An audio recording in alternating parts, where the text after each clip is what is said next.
Ito pa rin ang Pro Pinoy. Higit sa programa, ito ay isang advokasya. At kasama na natin live sa ating studio para binyagan. At ay masimulan na. Binyagan ay masimulan Ninong na. eh. Ninong. Ang founder at CEO ng Godfather Shoes OPC, Mr. Aaron Angeles, AA. Good morning, Sir Aaron. Good morning, and unang-una, thank you for inviting me here. Thank you rin po. Congressman, sobrang thank you. Sobrang appreciate ko. It's an honor, lalo na ang dinadala namin ay gawa natin mga Pilipino. So it's very, very important para sa industriya. Tatak Pinoy. Tatak Pinoy, Tatak Pinoy. Alam mo, Aaron, wala kami kinukumbida rito na hindi gawang Pinoy. Yes. Kailangan dapat gawang Pinoy. Otherwise, hindi na pro-Pinoy itong programa. Oo, dapat Pro Pinoy pa rin. Ayan. So, isang advokasya ito na talagang naisip natin. Wala kasi masyadong nagpro-programa for MSMEs. No? Baka sipin nila, hindi naman nag-a-ads yan. Maliliit mga kumpanya yan. So itong atin talagang advokasya ito because we have that desire to help the MSMEs kasi kayo po yung backbone ng ekonomiya. At I think right now, there's still so much room to be improved kasi dapat 90% ang composition ng MSME sa total industry. Di ba? Ngayon, nasa 35% lang tayo. 35%. So, like for example, we don't have big companies like in Korea. They have Daewoo. They have all kinds of brands. Samsung, LG, big international companies, no? Hanjin, yung gumagawa ng mga vapor. And then Daewoo, gumagawa ng mga sasakyan. And yet, if you go to Korea, 95% are MSMEs. So malayo tayo. Sobra. We've been left behind. And to think that after World War II, or even before World War II, we were the second biggest economy in Asia. Now, ang layo na natin. Naiwan na. Iniwan na tayo ng Vietnam. Iniwan na tayo ng Thailand, ng Indonesia. Siguradong iniwan tayo ng China. Iniwan tayo ng Korea, Japan, and Taiwan. Even Myanmar. Singapore, napakaliit. Hong Kong, Singapore, ang liliit. Iniwan pa tayo. So, talagang dapat, kaya yung ating Pangulo ay umiikot, trying to invite investors to come to our country. Yes. Pero kayo, Sir Aaron, kailan po ba nag-start ang business? Kami kasi, nagsimula kami 2016. So, usual na tinatanong sa amin, bakit sapatos? Ganyan. Kasi, kumbaga, ang paniniwala ko naman, depende sa, sa generation ng tao, kung ano yung makikita niyang opportunity. So, sa part ko po kasi, ang nakita ko na somehow kulang natin, nung nagpunta kami ng Singapore Kong, di ba doon po, kahit po sa ibang bansa, makikita natin may mga American brands, may Italian brands. Ang naisip ko lang noon na talagang parang umurot sa puso ko, meron tayong shoe capital of the Philippines. And maganda rin siguro na meron tayong presence worldwide na kayang-kaya nating ipagmalaki. From the product, from the brand name to the product hanggang even packaging. Sobrang proud tayo. Kasi kumbaga naisip ko, sa generation ko, merong reason kung bakit yun yung nakita ko eh. And yun yung gusto kong punan. Kasi alam ko, yun yung mission ko sa buhay. Wow. So to you, it's also an advocacy. Yes. Aside from being a business, no? Yes. Minsan kasi yung iba gusto, negosyo lang iniisip. Kita. But when you make it as an advocacy, then that's the time you make quality products. Yes. At nakikita mo naman sa itsura lang ng sapatos, alam mo, kung imported ang bibilihin mo, kunyari Bali, that would cost around 50,000.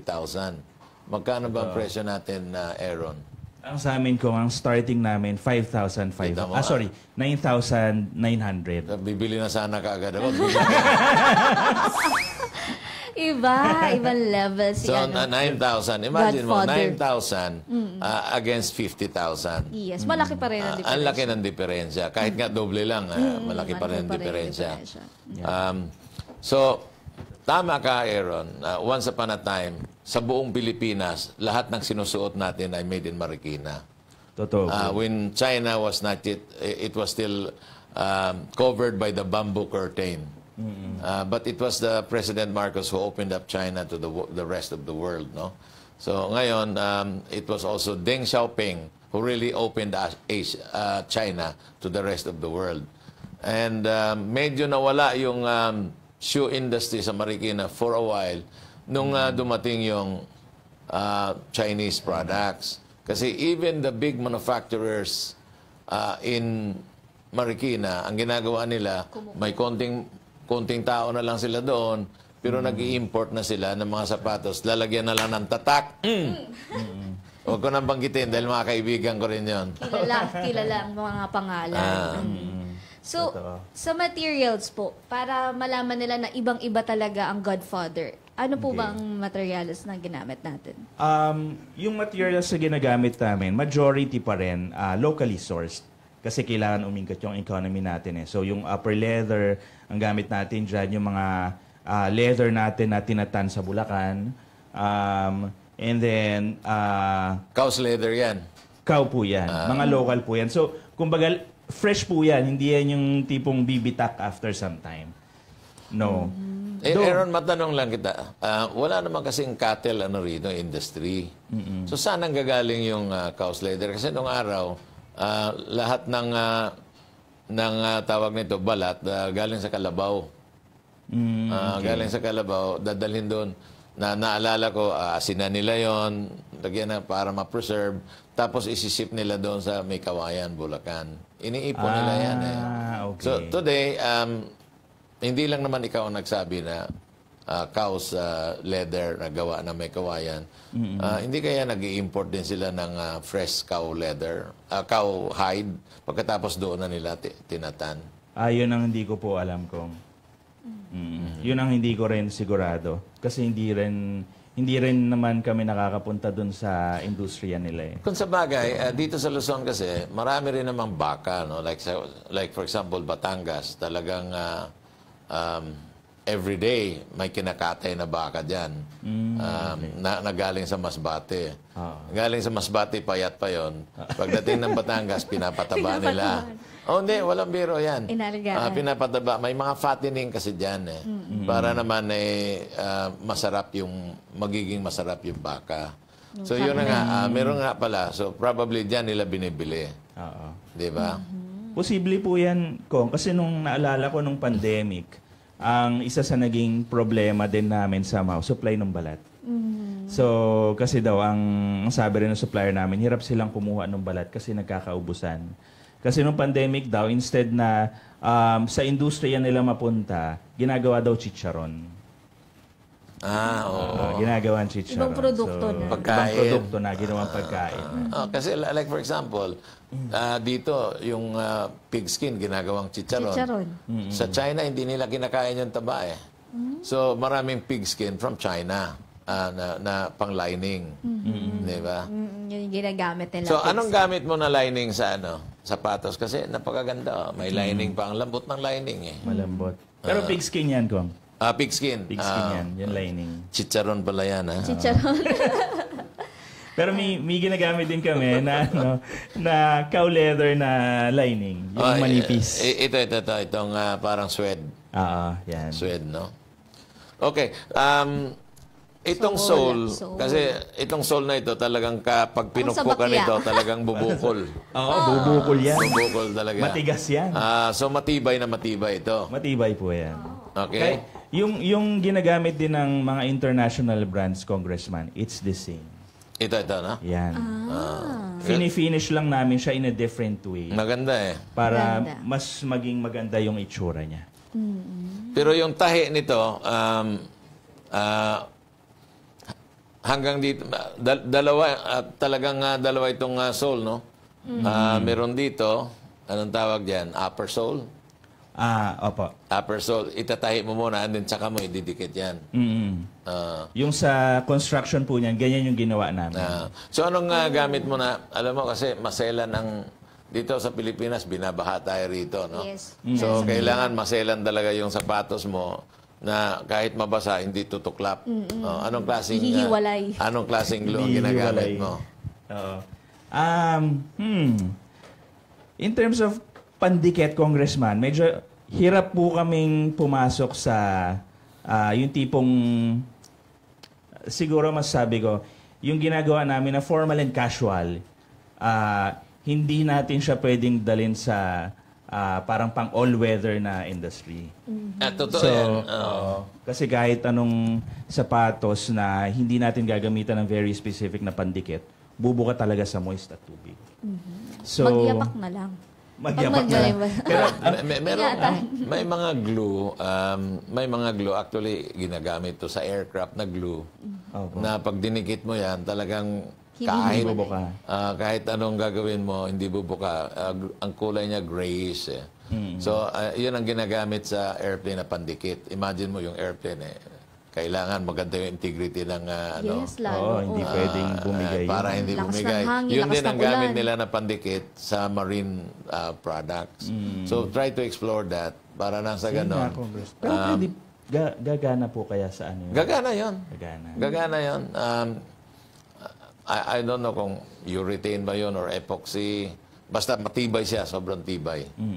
Sige po ako. Thank Diba you so kasi much. yung mga airplane ngayon made out of fiberglass o kaya made out of carbon fiber. Dalawang ano yan, ididikit yun. So, my upper, my lower, ididikit nila yun. Yung glue na yun ang ginagamit. Matibay. Matibay talaga. Matibay. Imagine mo, kung mabiak yung airplane doon sa Patay taas. tayo dyan. Mahirap yun. Dahil umulan. Tapos tayo. Ilang buhay yun. Yung totoo. mga shoes po ba natin sa Godfather ay may pang-babae, may mga pang-kids? Godfather nga. Alam nga naman may Eh, godmother. no, Wala mahal eh. mo naman. Dapat may godmother, May yung usual joke nila. Walang godmother eh. Talagang for ano? For... Meron din kaming pambabae, pero yung mga ganyang designs din na Oxfords tsaka Derby. So medyo iba lang yung approach sa pambabae. Kasi sa panlalaki yung ginawa namin, it should be visually, aside from yung tibay, dahil yung craftsmanship ng mga Mariqueño nandun, it should be visually appealing also. Kaya yung Fashionable. Fashionable. So to speak. Kaya po yung mga leather namin, part ng formula is we have to apply, meron kami sariling paint ng formula and yung sarili naming way of how to apply the paint doon sa leather. Kaya po makikita yung strokes tsaka yung parang burning effect sa leather. So, yun yung sa panlalaki. Ang approach namin sa pambabae, very different kasi ang babae mahilig sa iba't ibang kulay eh. So, meron kami yung tipong tricolor na puro pastel color sa pambabae. Ganyan. Pastel, yeah. Pero, di ba, the leather comes in, may kulay na. Yes po, meron na. Pero, ini-improve pa nyo. Ini-improve pa namin. Okay. Para magkaroon po ng, kumbaga magkaroon ng iba pang sex appeal yung sapatos. Ibang muka. Magkaroon na ibang muka. Biruin mo pati sapatos, may sex na. Sex appeal kong. Ay ano, para sa mga... Tanong kita, alam mo, ang uso kasi ngayon, minsan nakikita mo, naka-Amerikana, pagkatapos naka-rubber shoes. Di ba? So, ang uso kasi ngayon, rubber sole. Totoo po yan. Mayroon ba kayong produkto na rubber sole? Meron din po kami ng mga rubber sole din. Yung ibang casual namin ganon. Can you show it in the pictures? Para makita naman natin. Tingnan natin yung Godfather shoes. Rubber and All of sole. the models that they have. Para nang makita ng ating mga viewers at saka listeners. Diba? At nang sa ganon ay talagang bibili sila kaagad. Marami kayong design, no, sir? Sino-sino pong nagde-design? Kami lang sa team ko. So, part ng core team, 3 kami. So, yun, sila yung somehow tinrain ko rin to design some shoes. So 3 kayo nagde-design. Doon naman sa upper lang yun ang designing. Yes. Sa upper. Pero minsan din po ako kasama yung sa sole. Kasi lalo na po pag rubber sole. Kasi yung Yung kulay. yung kulay, iba yun yung kulay ng Ayan, midsole. yan. Ayan po yan, design po yan ni Sam YG. Somewhere So, Sam YG yung sa GMA siya before si Sam YG. So, meron na rin kami ibang mga nagawan pa na talagang sinuportahan kami. Sila Derek Ramsey, sila John Estrada. Wow. Even sila Doug Kramer yan. They supported us. Maganda. Maganda kasi at least tinatangkilik nila yan, and if they can influence other people na talagang local na tayo, gawang Totoo po Marikina yan. na. Mga marami yung totoo fans, po di yan. ba? Dapat Diba? mga taga-subaybay nila nakikita yung ganyan. Yes. Bigyan ko kaya ng example, no? Napakagandang istorya ito. So, ako naniniwala sa Marikina Shoes, di ba? Pinadalhan ko yung CEO ng Pure Gold, si Vincent ko. Sir Vincent. Nung dumating yung sapatos, sinuot niya, sabi niya, tumawag ka agad. Tito Boots, napakaganda, komportable. Wow. So now, pinagmamayabang niya yon. Imagine mo, to a point na kahit yung father niya, si Mr. Lucio ko, the 10th richest man in the Philippines, gusto na rin ng sapatos ng Marikina. Wow. Kaya mamaya tingnan natin yung design mo kasi kailangan gusto raw niya yung bilog, yung yung toe. Sige po, Congressman. Meron tayo niyan. Parang Prada, kasi Prada user yun eh. Imagine mo, Prada user, from Prada to Godfather. Siyempre, dito na Iba tayo. yun. Iba Dito yun. na tayo sa Oo. Godfather. Nagko-customize rin kayo, no, sir? Yes. Actually, nasa made to order talaga kami. So, dinedesign namin yung shoes according sa Sukat. sa sukat and then sa design na gusto ng tao. Na even actually sa panahon ngayon, dinidesign din namin siya according sa personality ng tao. Maganda yan. Gusto na kulay, ganyan, gusto na texture ng balat. Minsan meron pa silang mga dinadala sa amin na very specific na tela or kung ano mang gamit na they'd like to be on the shoe. Para pag nagawa yung sapatos, sila lang yung meron. Okay. It's very, very unique. Ang sunod na tanong, kasi yan ang problema sa Marikina eh. Ano yung mga sizes niyo? Sabihin mo, wala kaming 18 and a half, wala kaming 9 and a 0.5, half. walang 0.5. Ano-ano po ang shoe sizes? Pero ang ginawa namin, somehow, meron naman po lahat. Meron. So from 5 Philippine size, which is 6 US, hanggang 13.5 US. Pero alam mo, Congressman, minsan may mga mas maliit pa than that, o kaya mas malaki pa than 13 and a half. So, hanggat kaya naming tanggapin, pinapagawa namin sila ng sarili nilang hulma. Mahal yung hulma, pag isa lang. Mahal nga po yung hulma. Sila naman, they're willing to pay para very unique yung sapatos nila. Saka willing to pay, Willing otherwise eh. wala silang sapatos. Oo nga. Mahirapan pa rin talaga sila kahit sa ang shop. Ayan. So kapag customization po, nasa magkano ang price range? Ang starting niya, 9,900. Base design pa lang yon. Base So design. from that base design, nag-increase yan. Depende sa kung ano yung add-ons na gusto ni client. Like for example, gusto niya palagyan ng pangalan niya sa sole. Yes. We can do that. Gusto niya lagyan ng... Yung iba nga, lalo na sa wedding industry, ano yan, nagpapalagay pa ng Bible verse. Minsan message dun sa, let's say, father-in-law na wala na or sa mother-in-law. Kumbaga, it's very personal for them. Just a simple personalization like that. Tapos yung iba, nagpapa-add din ng belt kasi, Congressman, di ba, problema po natin yan, pero nung belt tsaka shoes na magkakulay. Yes. So, Ang galing. hanggang packaging, they have that option to get yung personalized pine box just pine. for their pair of shoes. Ayun. So, question, bakit ayaw mong mag-mass produce para nang sa ganun ay, kunyari, may 8 and a half, 9 and a half, 8, 9, 10, 10 and a half. Ito naman yung mga talagang sellable na sizes. Eh. Totoo po Standard yan. sa Standard. Pilipinas. So, ba't hindi ka gumawa na lang ng ready to wear? Para nang sa ganun ay, pag tumawag, deliver ka agad. Deliver na. Meron kami, Congressman, nag-try kami pumasok sa ready-to-wear kasi since we started made to order.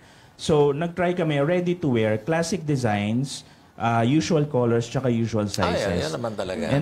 And surprisingly, tuloy-tuloy. Ang siguro hindi lang namin magawa is talagang pumasok sa mass production, mainly because of yung manpower na meron kami. Kasi yung manpower, ang capacity that we can produce in a month, ang skill pa po nila nasa made to order. So pag made to order yung skill, mas mabagal pero mas quality. Pero ang capacity lang po na kaya namin for now, hanggang 250 pairs. A month. A month. Wow. So, marami na rin yun. Opo, marami na rin somehow. Pero ang goal po namin is para din magawa ko yung mission ko sa buhay na may angat yung Godfather Shoes para sa ating mga Pilipino. Dapat, sabi ko sa kanila, dapat itong factory natin lumaki. Yes. To a point na hindi, yan po, yan, yung nakikita niyo, yun yung factory namin. Dapat hindi na kami kakasya dyan. Oo. Kasi kailangan namin mag-expand, magdagdag pa ng tao, kasi kaya naman talaga natin. Kayang-kaya. Kaya nating mga Pilipino. Alam mo, yung mga magagaling na sapatero sa Marikina, matatanda na. Totoo po yan. Matatanda ba, but they're really good, no? Kasi sikat nung araw, Chancellor. Ano pa yung mga sikat na brand doon sa Marikina? Rostilo. Alex. Iyan, mga hindi ko na po naabutan yan. Hindi mo ba Congressman naabutan?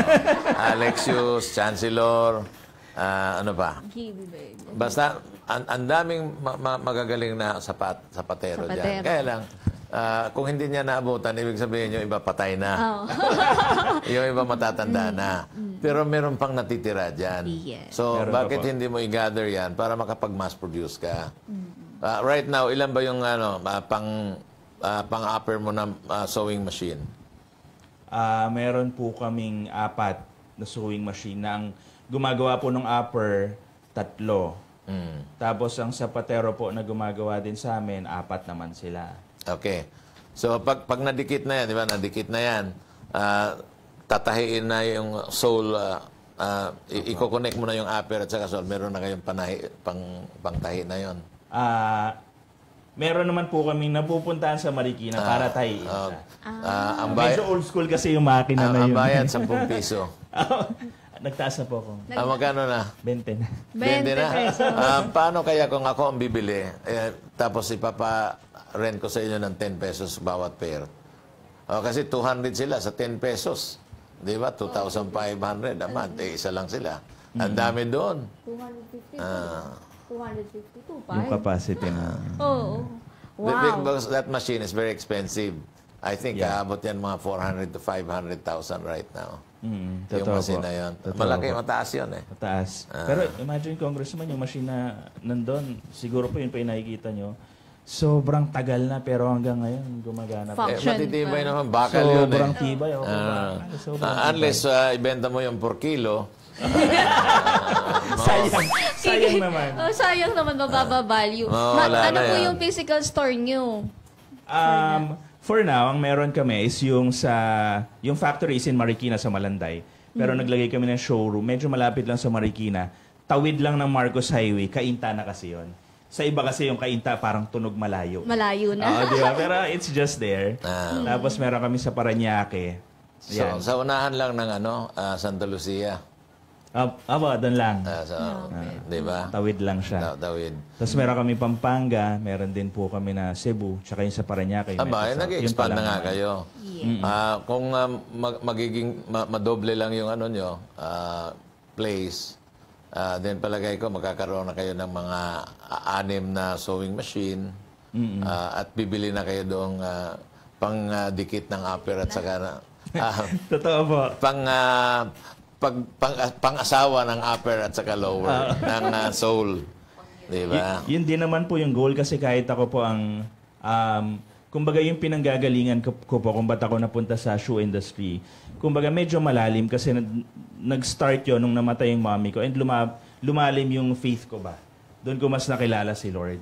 Hanggang sa nabuo in my heart na ang mission ko is to really create this brand for all the Filipinos. Na yung Godfather Shoes will be known worldwide and mabubuhay yan even after my lifetime. Yeah. So, Aaron, Godfather, hindi ba nagreklamo si Francis Ford Coppola? hindi po kong... Hindi ba? Hindi pa ba? Pag sumikat yan, tandaan mo. So, if I were you, i-register mo na yan sa IPO. Locally po, nakaregister. Kasi pag hindi mo yan i-register sa IPO, pag lumakas yan, buhay pa siya, no? Francis Ford Coppola.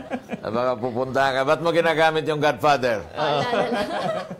Anyway, sige, kindly invite our viewers and listeners na tangkilikin ang Godfather. Itong Godfather, hindi imported ito. Tatak Pinoy ito. Tatak Yes, Pinoy. tama. So, yun, iniimbitahan ko po lahat, lalo na po yung mga kababayan natin, di ba? To support Godfather Shoes. So, yung suporta nyo po, it goes through different families po. Ang buong team po ng Godfather Shoes comprises of 19 families. And lahat po kami nagtutulong-tulong to create a pair of shoes na world-class. And we can really be proud of. So, yun, please check po our website. It's godfathershoes.com. And then, yung Facebook pages namin, we have Godfather Shoes. Na, by the way, yung maayos na po yung pinaka-main page ulit. And then, Godfather Shoes Metro South para po sa mga taga-around Parañaque or basically Metro South. And then, Godfather Pampanga. And then, we have Godfather Shoes Cebu. So, yun, we also have our Instagram page. So, message nyo lang po kami doon to consult regarding what kind of design yung gusto nyong gawin namin. And then, yun po, our team will help design your personalized shoes para po magawa natin yan para sa inyo. Yung mga belts po ba natin from the retaso nung sa shoes or talagang iba?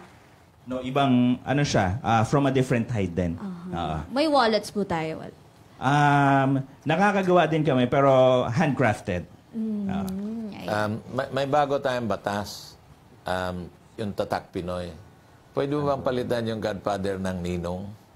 Ninong. Register Pwede rin po yan, Balikan mo Congressman. na. Ninong. Ninong. Ang tunay na gawang Pinoy. Ang Tatak Pinoy. Tunay na Tatak Pinoy. Si Ninong. Kasi Godfather, di ba? Godfather. Ninong yun.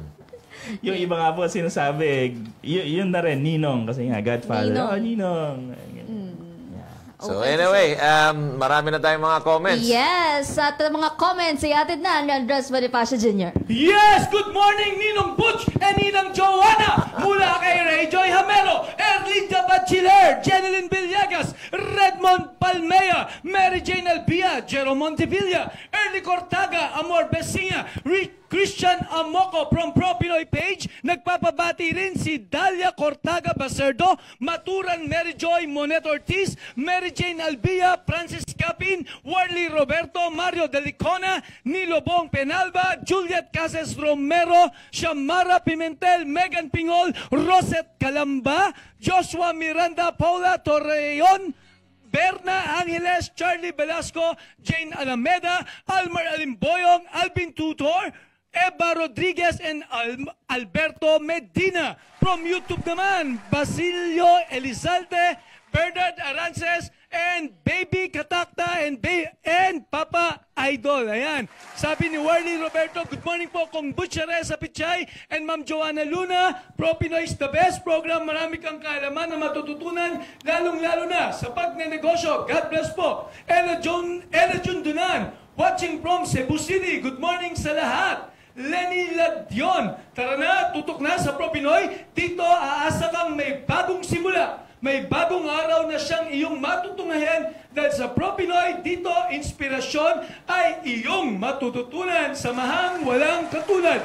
May Araro. Hello po, watching from Bicol. Mary Jane Aldia, ang sarap naman pumunta sa Manila Coffee Festival. Ang daming tao. Coffee is the best talaga. Charmaine Tutares, magandang umaga, watching from Agusan del Sur. Galing talaga ng Pro Pinoy. Mabuhay po kayo. Mary Lopez, magandang umaga. Sayang hindi ako nakapunta kasi may pasok. Bawal umabsent sa Manila Coffee Festival siguro ito. Mark Villasia, magkano po yung sapatos yung malapit kay Joanna? I think nasa 9,000, ano? Not listening. Magkano yung sapatos? Malapit daw kay Miss Joanna. Malapit sa akin. Magkano daw po ito? Magkano na yan? Ang presyo po nito, it's one of our premium. Ang starting po niyan ay 12,900. 12,900. 12,900. 12,900. Okay. Sales Hilario, maganda ang produkto ng Godfather, talagang matibay. James Herrera, ang sarap talaga ng kape, lalo na kapag sa pandesal. Flor Truita, nilalagay yung kape sa pandesal o yung pandesal sa kape? Flor Truita, hello po Pro Pinoy family. Congratulations, last Friday, na-miss ko kayo ng live sa studio. Na-miss din namin kayo. Steven Sales, coffee lover here. Ang daming taong pumunta, ang galing talaga. Congrats sa Manila Coffee Festival. Girlie Rodriguez, ang ganda ng mga sapatos ng Godfather, world class talaga, lakas, makasosyal. Monet Ortiz, congrats po Godfather. Ang kaganda ng sapatos ninyo at mukhang matibay talaga. Hindi lang mukha, talagang matibay kahit ipukpuk mo pa. Bagay na bagay sa mga formal wear. Back back to Studio 2, Kong Butch and Miss Joanna. Ayan, daming natuwa. Lakas daw po talaga makasosyal. Oo nga eh. Pag-formal Salamat. yan, pag-formal. Yes. Like for example, Attend ng kung may ikakasal, Wedding. the best is ninong shoes. Ninong shoes. Yeah, diba? Kung ikaw ay huling magpapabinyag. So simba, kapag gusto mong magsimba ng nakaayos, ayan. Totoo yan. Alam mo, nung araw pag nagsimba ka, kailangan formal na formal. Formal. O meron nga akong kaibigan, the whole week, madungis siya, madungis. Pero pag linggo na, ligo, tapos naka-long sleeve ng puti, nakasapatos ng balat. Pupunta sa simbahan. Sobrang cute. Akala mo, after simbahan, uwi. Hindi, pupunta ng sabungan. Ano ba yung kaibigan ko? Yung pinagdasal pala baka sana manalo sa sabong. Ganon pala yung... Ayan. Classic yun. That true to life story yan. True to life story. Galing simbahan, ayan, pupunta ng sabungan. Alam mo na sa sabungan, may barbecue ron, di ba? Doon na rin kumain. Doon na rin kumain. Simple lang, ayan. Sir, yung mga pages natin, websites kung meron, plug po natin para mapuntahan ng mga gustong bumili. Ayun po, so ang website, www.godfathershoes.com, and then yung Facebook pages namin, yung mga nagfa-follow po sa amin, malamang ang tanong nyo is, yung main page, which is yung Godfather Shoes PH. So, naayos na po ng Facebook, so maayos na po ulit yan, Godfather Shoes PH. But for the meantime, please do go to Godfather Shoes and Hers. Yun po ang main page. And then, Godfather Shoes Metro South, para doon sa mga kliyente namin within Parañaque. And then, Godfather Shoes Pampanga, yun po yung para sa mga kliyente namin sa San Fernando. Yan. And then yung mga neighboring cities pa ng San Fernando. And then yung Godfather Shoes Cebu, it's in Subang Daku. So, ayun, message nyo lang po kami doon para we can serve you. So, alin man po doon, laging nagre-reply yung mga yan. Yes. Active, ayan. Active naman. Para naman ibigay ang pwedeng manalo sa ating Hulaan Mo ang Kapital ko, nagbabalik, Andres Bonifacio Jr. Yes, Miss Joanna, from almost 1,000 viewers this Monday morning, ang ating lucky caller ay manggagaling sa Cebu City, Girly Rodriguez. May bunta, girly. Mayang buntag pong bot. Ayan, Miss Girly, hulaan mo na kung magkano ang kapital na ginamit nila Sir Aaron sa pagsisimula ng Godfather Shoes. 150,000. 150,000. 150,000. Makakuha mo kaya ang 1,200. Joanna, itanong mo na. Sir Aaron, magkano ang naging kapital? Tandan-dandan. Tadadaan! Sagot lang ba with explanation pa? Sagot sagot mo lang. muna, sagot Sagot mo muna. Ah, 10,000 pesos. Uy! 10,000 pesos lang. Kaparesyo lang ng isang shoes. Kaya naman. baka naman, hindi mo narinig ng mabuti. Baka sinabi niya 15,000 o 10. Ano ba Hindi, talaga? sir, Girly, ano 150 ba? talaga, sir. 100K lang po ito. Oh, 100K. O, mali pa rin. Kala mo, ha? Okay. Kaya naman, bukas, 1,400 pesos na. Sumali ka ulit, Girly, ha? Ang pwedeng mapanalunan dito sa Hulaan Mo ang Kapital Ko. Back to Studio 2, Kong Butch and Miss Joanna. Eto, sige, pwede nyo na pong explain. Pwede ko na Pwede nyo na pong explain. Kasi iba, syempre, kumbaga nagtataka paano nasimulan 10,000. yung shoe business sa 10,000 pesos. Pero kasi nagsimula kami, made to order talaga. Made to order. Made to order. Yung 10,000 na yon, yun lang po yung pinangsimula ko, pampagawa nung 6 na sapatos. Bumili ako ng mga raw materials, saka pambayad ko po ng labor. Doon lang po napunta yon. So yung 6 na sapatos po na yon, binenta ko. Siyempre, unang suporta po na nakuha namin sa mga pamilya at kaibigan. So, sila po yung binentahan ko. Yan. So, nung nabenta po namin sa kanila, yung 6, nire-roll ko lang po ulit yon. Ayan. So, 10,000 pesos talaga. Pinalago lang. Pinalago lang. Ikot-ikot lang. Hanggang medyo talagang kailangan magtiis muna sa mga gustong bilhin at kung ano-anong bagay. Disiplina. Iikot lang muna. Disiplina, tama. Ikot lang muna, palaki ng palaki. Dati po ba bago kayo magtrabaho sa sapatos or gumawa ng negosyo sa sapatos, ano po ba yung work natin dati? Sa bangko ako before. Ayun nga pala, bangko. Sa bangko ako before. Yung parents mo, may experience? Sa pag-sapatos. Wala po, congressman. But you're from Marikina. Hindi rin po ako from Marikina. Wala. Kaya lang, doon mo nilagay, tinayo yung dahil andun yung mga sapatero sa Marikina. Magagaling na Yes, nandun na sapatero. po Magagaling. Pati yung mga supplies nandun na rin. So, para Imagine mo from a banker to a shoe manufacturer. Yes. I'd choose to be a shoe manufacturer than a banker. Di ba? Hawak Kasi ang oras. dito, ito, passion ko ito. Yes. Totoo po Yun yun. yung passion Tsaka advocacy niya, makilala talaga ang mga sapatos mula sa Pilipinas sa ibang bansa. Masarap pag-usapan pa yung sapatos kasi alam mo, one of my weaknesses is my shoes. At ang dami kong sapatos. Pero ngayon, dati mga shoes na imported. Ngayon, Mamahalin. ang kinokolekta ko ngayon, mga Local. local shoes na. Yes. Local, na pwede kong ipagmamayabang. At po Totoo ba po anong yan. size na to ngayon? 9.5. Isang 9.5, isang 8.5. 9.5. Pero isang paa lang to eh. So, So, hindi mo mabibili. Di mo, Walang pares yan. sayang, 9.5 po. Anyway, okay. Thank you po. Thank you so much. Thank you Mr. very much, Aaron. Aaron. Congressman, And maraming we're salamat proud po. that you are producing Thank you. such high-quality shoes. Yes, thank you so Godfather. much po. Thank Para you po. sa atin lahat yan, eh, syempre for His glory ako po. Ayan, maraming salamat. Naway nakapaghatid kaalaman at inspirasyon ang kwentong hatid ng Godfather Shoes OPC ni Aaron Angeles. Bukas tuloy-tuloy pa rin tayo sa ating naglalagablab na stories of nego success dahil ang naiibang hair beauty enhancer ang tampok sa ating nego-usapan. Ako pong muli si Joanna Lunang, inyong kabalitaan sa mga pinakabagong pwede ninyong pagkakitaan. Have a safe Monday morning, Barangay Radyo Uno. Ako naman si Congressman Prospero Pichay. Di kami titigil sa pagsuyod sa buong mundo ng mga kwentong kapupulutan ninyo ng inspirasyon, tips at teknik sa pagnenegosyo. Lagi ninyo kami samahan, Lunes hanggang Biyernes from 9 to 10:30 in the morning. Exclusive sa Radyo Uno.